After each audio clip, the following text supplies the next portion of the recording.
The first rule is this: you cannot bring in bags of rotten tomatoes, because the speaker, I don't want to submit to being hit with rotten tomatoes. It does happen. If I stumble, then, you know, you just wait till afterwards. But particularly since we're videotaping today, that is off the rules. The question as a condominium board that you have to ask is this: why would you want to put in submeters at all? I mean, what is the reason for submetering? It's a big capital expense. Why would you want to do it?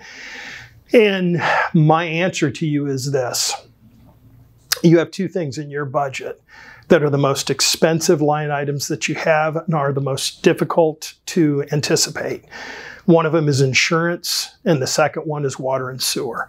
Water and sewer is almost uncontrollable in your budget.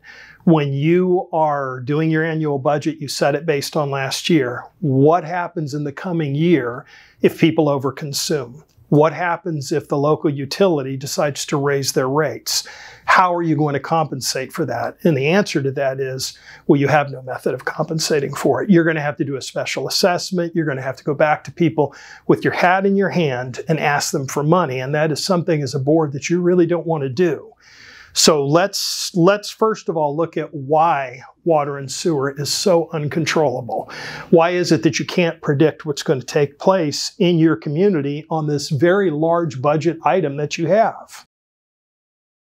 So, looking at the United States of America, in 1950, we had 150 million people.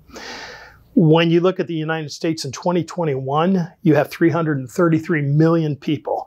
That represents a 122% increase in our population. Now, do we have greater water resources? The answer to that is no. We have the exact same water resources. As a matter of fact, we probably have fewer water resources now than we did in the 1950s. And yet, our population's gone up by 122%. If that wasn't bad enough, let's look at the state of Florida. Now, Florida is even worse. In the state of Florida in 1950, we had 1.81 million people. In the state of Florida in 2020, we have 21.5 million people, representing a 1,087% increase in the number of people in the state. Now you think about that. What does the state of Florida have for water? We have the Florida aquifer. So for every straw that was in the Florida aquifer in the 1950s, we now have 1,000 straws in the Florida aquifer. That gives you some idea of the amount of consumption that's taking place in the state of Florida. And it's simple economics, supply and demand. If you have much greater supply, but you have the same limited, or pardon me, let's reverse that. You have much greater demand, but you have the same supply, price is going to increase, right? I mean, that's how the economy works. In the United States generally, in 1950, we were using 105 billion gallons of water per day.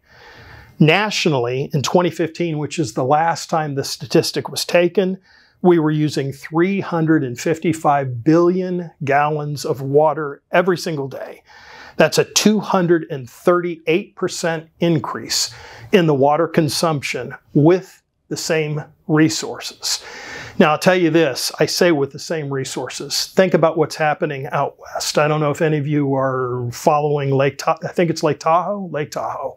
So Lake Tahoe has gone from a normal level down to about, it's lost probably a third of its water. Now, all of a sudden, they're finding the dead bodies that the mafia threw in the lake years ago, which is interesting. But notwithstanding, it just tells you where we're at as a country. We're using so much water that our lakes and rivers are beginning to dry up. Why do you think Florida gets sinkholes? I mean, we get sinkholes because a piece of the Florida aquifer collapses and everything above it collapses down. We are sucking the water dry. That's what's taking place. Now, on top of having increased demand, but the same supplies, we have another issue that's called infrastructure.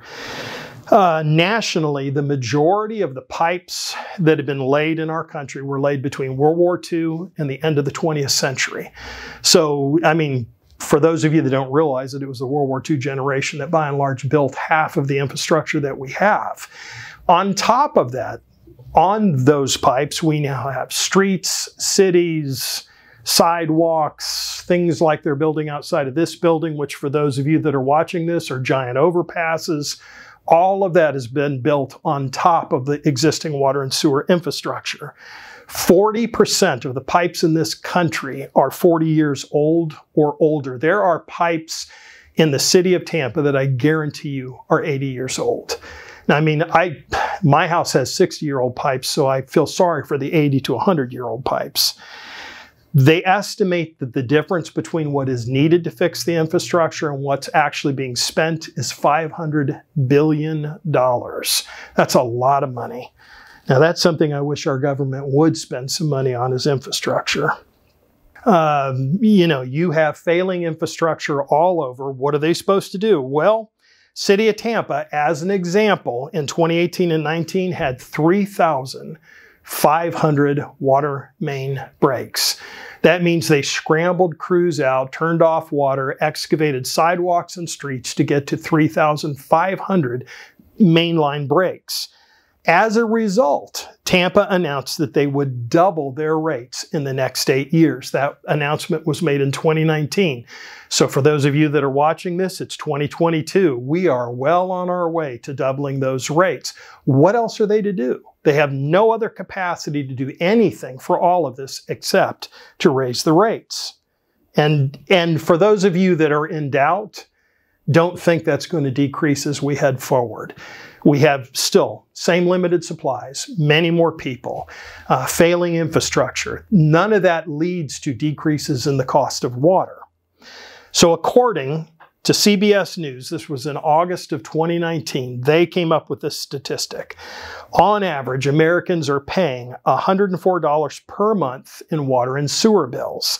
That represented a 60% increase that had taken place in the cost of water and sewer in less than a decade.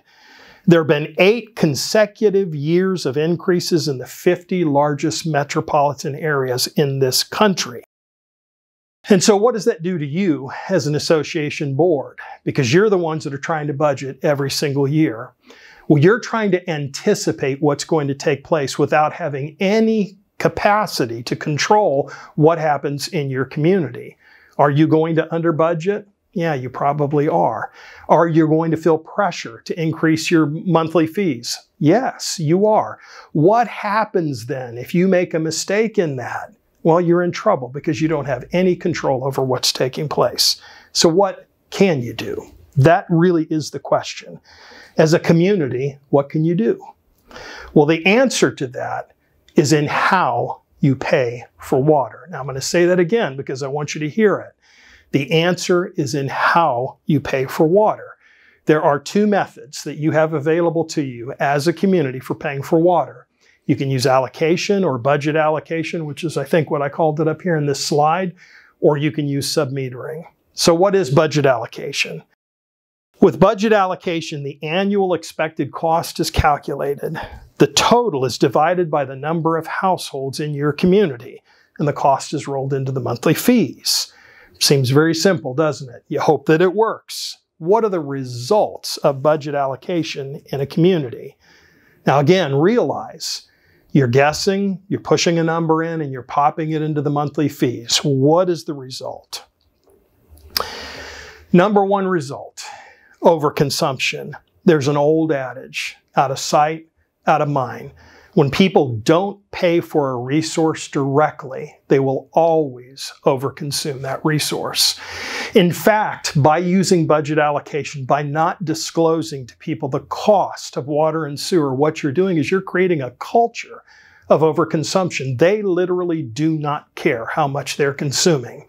Now, if you don't believe that's true, me and a friend of mine, another salesman down here by the name of Steve, we were at a mobile home community in Sarasota. We were talking to them about the issues they were having with water and sewer.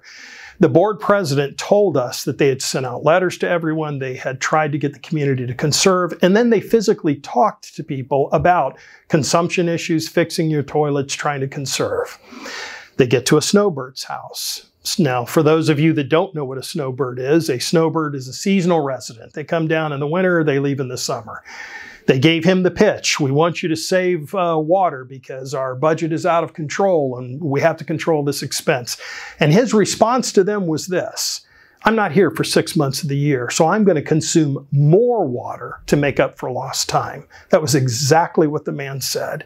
And if you think his attitude is unique, then you're fooling yourself. It's not. That is the attitude of people that don't pay for a resource directly. We go to trade shows all the time, and what do we always hear? We hear, well, I don't have to pay for water. That's included. Oh, is it included? Because it's part of your monthly fees, whether you realize it or not. It's not included. As a community, you're paying for it. Undetected leaks. When you do not have a method of identifying leaks, I guarantee you right now, if we go into any of your communities and we look at all the toilets, we're going to find a percentage of them that are leaking today. So how much water does that represent? Well, I'll tell you a story. Back in 2008, when the real estate market kind of crashed and we were heading into the recession, in the state of Florida, what had taken place was apartments had been converted to condominiums. So these condominiums had submetering systems because the apartments had them, but many of them weren't using it. I get called to go to a community in Tampa. I go to that community. They say, we have a submetering system, but we're not using it. We'd like you to at least take a look at it. And so we did, and we took meter readings. What I found was they had a foreclosed unit that was consuming between 50 and 100,000 gallons of water per month. When they opened the door and they went inside, they found a toilet that just had a swirling bowl. It was coming straight out of the pipe and going right down the sewer. That was 50 to 100,000 gallons a month that everybody in that community had to pay for because they had no mechanism in place for identifying leaks. So that is a big problem. You know, and I'll go on to say this too. So let's say that you fix every leak in your community. They're all fixed this month. What happens in 3 months? Will you have another set of leaks? The answer is yes, you will. Toilet flappers go bad. Things continue to go bad. So no matter what you do to try to fix that now, if you don't have a mechanism for finding them, you're going to continue to waste water. So this is a great picture, and I'll get to the picture because people look at it and say, what the heck is that? You have no mechanism in place when you're using budget allocation to adapt to rate changes. Your local utility changes the rates. What do? Nothing. You're already charging people what you can until you get to the next budget season. There's nothing you can do other than potentially go and try to get people with a special assessment. And I know that's something everybody really enjoys doing. Now, that's very sarcastic because I know you actually don't. So keep the tomatoes down. You have no mechanism in place to compensate for overconsumption issues. And now I'm going to tell you 2 overconsumption stories just because I kind of find them to be humorous. So I had a fellow that used to work for me. He was a salesman, and he was at a mobile home community, and he's driving with the property manager. They're in the little golf cart, and they're, driving around. They look over, and there's an elderly lady, and she's watering the flowers. Property manager stops and says, Mildred, what are you doing? And she says, well, I'm watering the flowers. And he says, Mildred, the flowers are plastic. That happens all the time. Things like that take place. I've heard stories of guys that because they're retired, they have nothing better to do. They wash their car every single day. Well, guess who's paying that bill? You are. The rest of the community, you're the ones that are paying the bill for that. When you are using budget allocation, you have no mechanism in place that allows you to manage what is taking place on the property, and that's what leads us to this picture. That is a picture of a device that the ancient Egyptians built to measure the ebb and flow of the Nile. So they knew what was going to take place and how good their crops were going to be. And the message from that is this, the moral, if you want to say it, is you cannot manage what you do not measure. And that's absolutely true. If you have no mechanism for measuring something, how can you possibly manage it? You won't even know when things are going wrong, right? Absolutely the case. So, what is the result of budget allocation? In the end, allocation promotes a community of overconsumption. It hides leaks. It removes control, and it removes personal responsibility. It promotes irresponsibility and forces everyone in the community that conserves to subsidize everyone that consumes. So you're an elderly couple. You're using 1,500 gallons a month, but down the street, a developer buys a unit and in moves a family of 5. Guess what? As the elderly couple, you're subsidizing their consumption when you're using budget allocation. Is that what you want to do? That's what you have to ask yourself. For those of you that are snowbirds, guess what? You're paying for everyone's water throughout the year because it's rolled into your fees. Not a very fair method in my way of thinking. So let's talk about the other method of paying for water. It's actually very simple. Submetering. We come in, we install a meter on the supply line for each home. We connect a radio frequency transmitter to it. It begins to measure the consumption. In the property office or somewhere on the property, we're going to hang a device that's really just a radio receiver with a computer attached to it, usually put in a fancy little shell about that big and called a gateway. That gateway communicates over the internet or via cellular. Meters consume, transmitters send the consumption, the gateway gets it, and a company like mine is able to read those meters. Once we've read the meters, we're able to calculate consumption. Once we have consumption, we send people bills, they pay the bill, we take the money, we give it back to you as a community, and you're able to pay your utility bill. That sounds pretty straightforward, but what does it give you? Well, you know, the first time somebody gets a bill for water, everything changes. It immediately dispels the perception that water is free. When you pay for a resource, you become responsible. So the guy that's out there washing his car 5 times a week, or Mildred who wants to water the plastic flowers, or all the myriad other people that are doing exactly the same things, they pause and they say, why is my water bill so high? And as soon as they do, everything changes.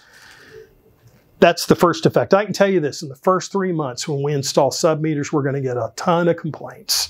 And the reason being is everything's being discovered. All the problems are coming up. Second thing is leaks are identified and fixed. So the person that had the leaky toilet for the last 3 years and got used to this is how a toilet sounds when it leaks. It goes shh every few minutes. Kind of comforting when you think about it, you know. Shh, you're laying in bed, lulls you to sleep. It's like a little lullaby. 3 years later, you're used to it. That's what you want to hear. But now you get a bill for it. Oh my goodness. I've been using 10,000 gallons of water a month. I guess I better fix that toilet. That's what takes place. Now, in addition to that, consider this. Because you're sending bills monthly, you have an ongoing mechanism in place that adapts to overconsumption and leakage. It identifies it.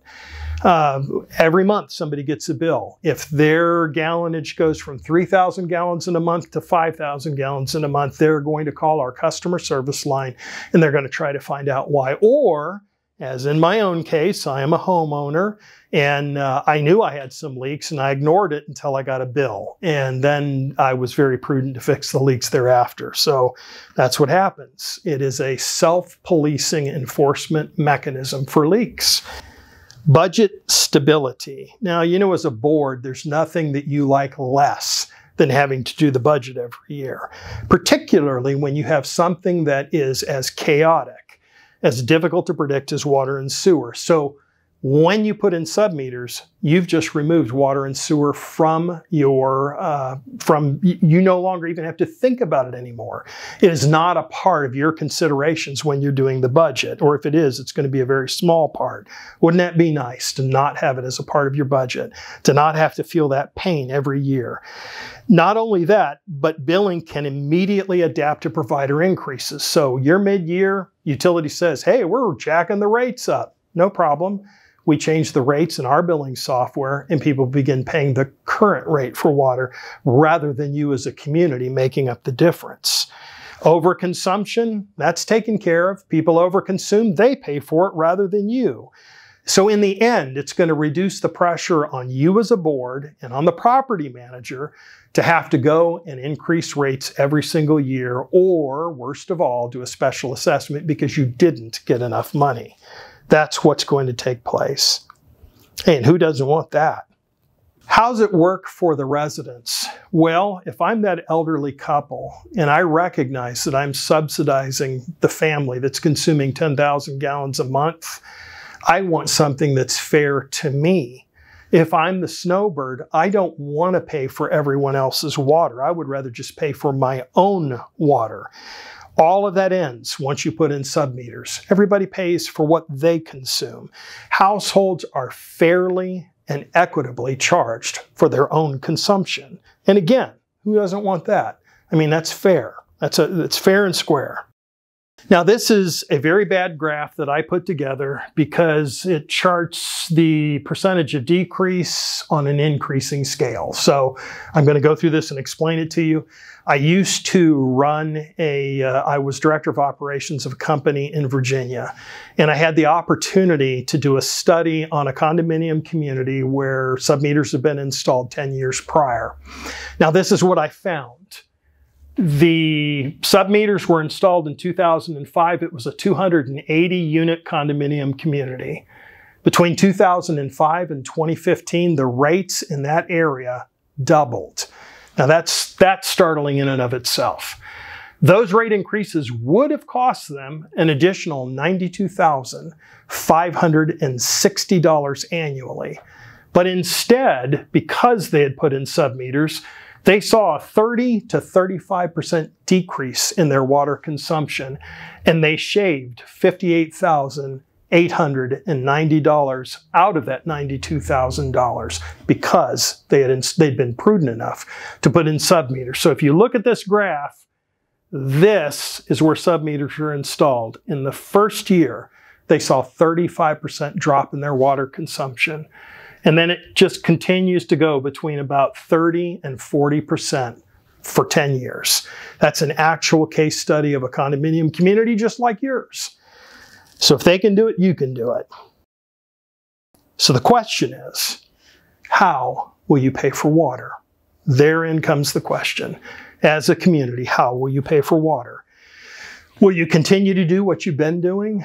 Will you use budget allocation, which is going to create overconsumption? It's going to promote a culture of overconsumption where leaks are hidden or tolerated, where rate increases or individual overconsumption breaks your budget and becomes your problem as a board, where you have no capacity to adapt to what's taking place, where you constantly have pressure to raise the monthly fees, where those that conserve end up subsidizing those that consume, or will you transition to submetering?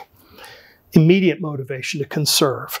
Leaks are continuously identified and repaired, or the consumer pays the bill and not you. Constant control mechanism that adapts to whatever's taking place. Overconsumption, changes in the rates. It doesn't matter. It adapts. Where the residents pay for what they consume and not for what their neighbors consume. And where, as a community, you will see a 20 to 40% drop in consumption. Now, I'm going to end this with this thought. 20 to 40%. Some of the communities that I look at consume 1 to 2 million gallons of water per month. As a society, we pump all that water back into sewage treatment plants, goes through all those pipes that's then treated with chemicals, and what we do then is we attempt to reintegrate it back into our environment, many times, in my view, quite unsuccessfully. Here we are, we live in Florida. We ask ourselves the questions, why do we have red tide blooms? Why do we have all of these environmental issues that are affecting us? Could it be because as a society, we're consuming too much and we're putting too much sewage back into our world? Possible, probable, actually. What if instead we could take 20 to 40% of the pressure off of all of those systems? Wouldn't that be great for the state of Florida that has over 1,000% more people living here now than they did in 1950? Wouldn't it be great for our nation as a whole if the entire country was able to do that? Wouldn't it be great for our world? Yes, it's going to benefit you specifically. It's going to benefit your community, but what you're doing has an even grander and more noble end. It benefits the world that we live in. And for that reason, I'm asking you to consider putting in submeters. Thank you for coming.